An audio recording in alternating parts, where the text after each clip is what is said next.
Hi, I'm Jill Cooper, co-author of Dining on a Dime, and we have a website called Living on a Dime, which I did a video for the other day on how to hand wash dishes. And I got more questions on how to do the dish rag or sew and make the dish rag that I used in that video. I don't have a pattern for it. Several asked for the pattern, and I don't have a pattern, but I thought, well, I try to give you a couple of tips on how to do them. Now, this isn't going to be a video on how to learn to knit or crochet. I'm talking to people who are already knitters, crocheters, but you could take this video and show it to somebody, a friend or a neighbor, somebody that knows how to do it. It's a very simple pattern. Also, if you are wanting to learn to knit or crochet, either one of these will be very easy, and I would suggest you go online and learn. It takes one basic stitch for each one of these, and you could learn how to do it. It would be good practice item is what I'm saying, to learn how to do these stitches. What I did was, I'll show you the knitting first. This is the size needle. This is just whatever you want. This is not set in stone. You don't have to do it. I think, as you can see, I cut off the end of the needle because I don't like to use long knitting needles. And then I probably have somebody ask me what I did to the end of it. I put a little piece of rubber, like rubber tubing, on the end where it was sharp, where the metal was sharp. This is about a size 10. You could use a size 10 knitting needle, 11, 12. I just suggest you try 2 or 3 rows and see if you like the stitch on it. If it doesn't work, pull it out and try a different size needle. Everybody's tension is different when it comes to knitting. A size 10 worked good for me, but you may have to use a size 11 or a size 12 if your tension is much tighter.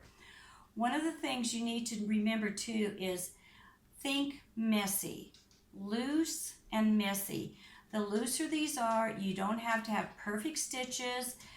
As a matter of fact, if the stitches are all different sizes, it's almost better because it gives more scrub factor to the wash rag when you're done with it, or dish rag when you're done with it. And I wanted to show you the difference too. This here is where I did a size 10 needle, and this one here, I'll see if I can hold them both up at the same time, is these, I don't even know what size these are, but you can see the needle is much smaller in size.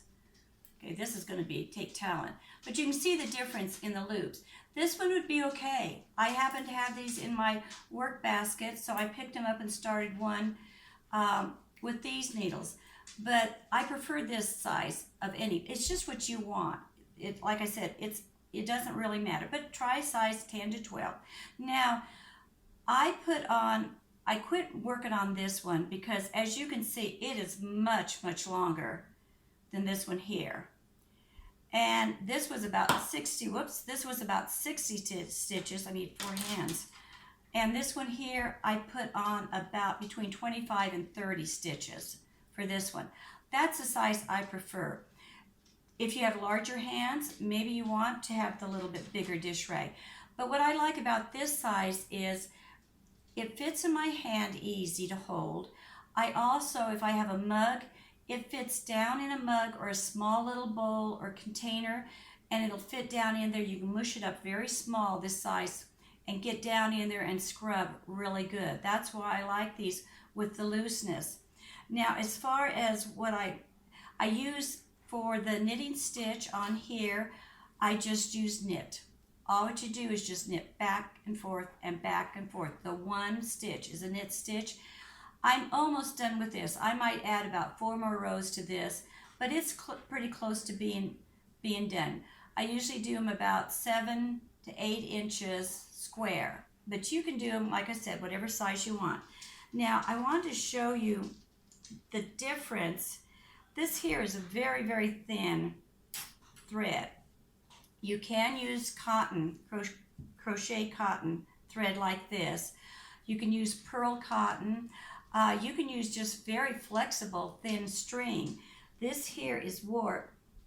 This here is the crochet thread, and I'm not sure if the camera can pick this up, but the crochet thread is just a tiny, tiny speck bigger or thicker than the warp. If you could get the crochet thread in a little bit thinner size, that would work even better.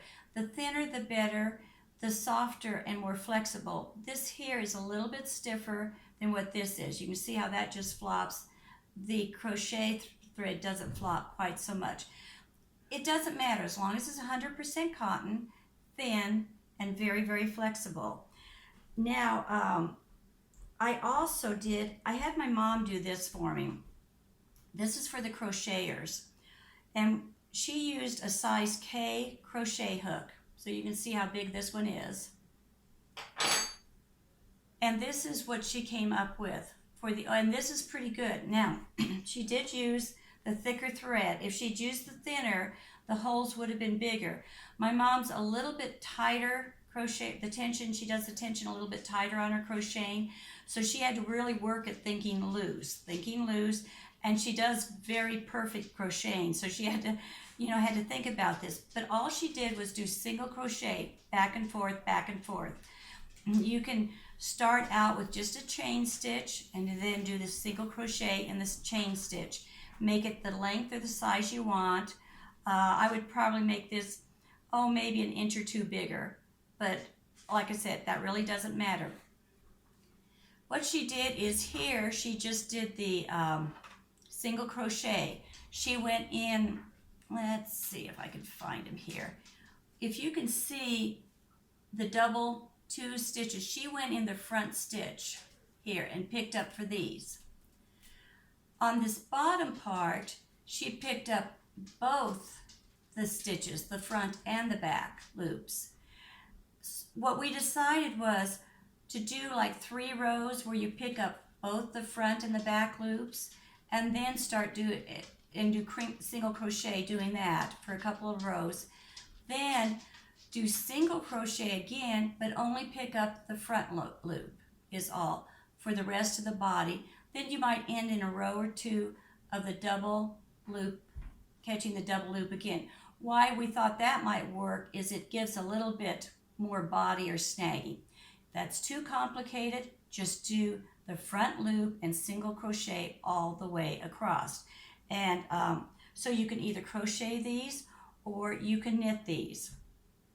I will show you how to do knit on the knitting, at least 1 row. I know you don't want to watch me do a whole bunch of knitting here, especially because I knit a little bit differently than a lot of people do. I don't know if the camera's picking that up right or not, and I don't have my glasses on, so this is going to be a challenge. But see how I'm just knitting, doing my knit stitch all the way across, and that's all there is to it. Just keep knitting. See how loose I'm doing it? I'm just pulling it. I'm not being careful with the tension. It can be if you have a big hole in the center, it really doesn't matter. This is a dish rag, and the looser and the bigger it is, the better it is, the more flexible it is. You need to have it flexible and soft. So I think you get the idea. And if you make a mistake, it's a dish rag. Don't worry about it. It's not like it's a sweater or something that you have to worry about. So I hope that answers all of your questions. No pattern. You just do the knit stitch for about 25 to 30, cast on 25 to 30 stitches. And you can even add more stitches cast on if you need to, and then just do your knitting.